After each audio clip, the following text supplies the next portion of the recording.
Good afternoon, Myaj. I'm doing well. How are you? I'm doing good, doing good. It seems as though the world is in a little bit of a chaos when it comes to the government shutdown. So I thought this would be a great opportunity to maybe have a discussion on things that people should be doing during the shutdown, maybe to even keep them entertained or intrigued.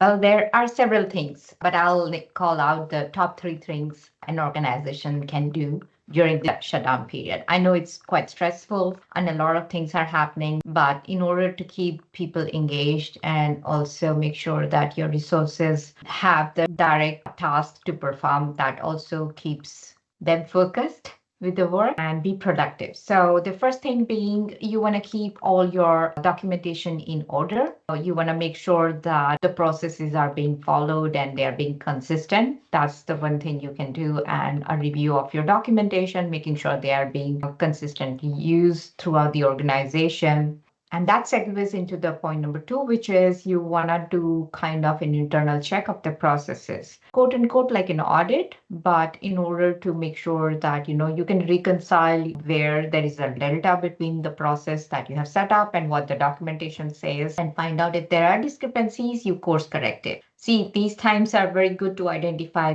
I call them a delta, but it is what you should be doing and what you actually are doing. You find out where there is that gap and you fix that. So that is where you can focus on, as we say, reconcile and remedy.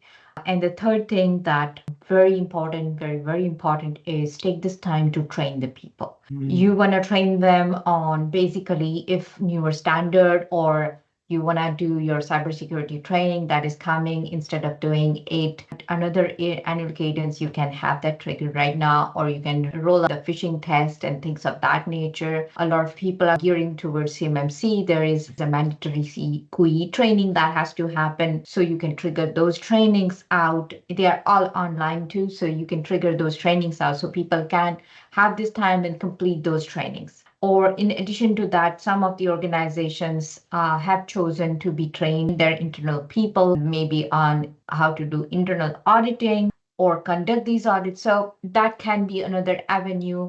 There is a lot of training material. We also have a lot of training material. They can utilize that material and train internally. Basically helps with skill building, right? So oftentimes these downtimes are very good to train.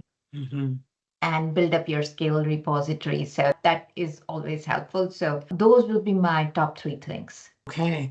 And as people always remember, tough times don't last forever and it won't stay shut down forever. Absolutely. And yes, the end of the shutdown is close. So we should be seeing some very good projects come through for everyone, new proposals and all in the new year. Perfect, perfect. Well, thank you for the tips on being able to stay productive and keep the team still moving in the right trajectory. And thank you for your time. My pleasure. Thank you, Myaj. Bye.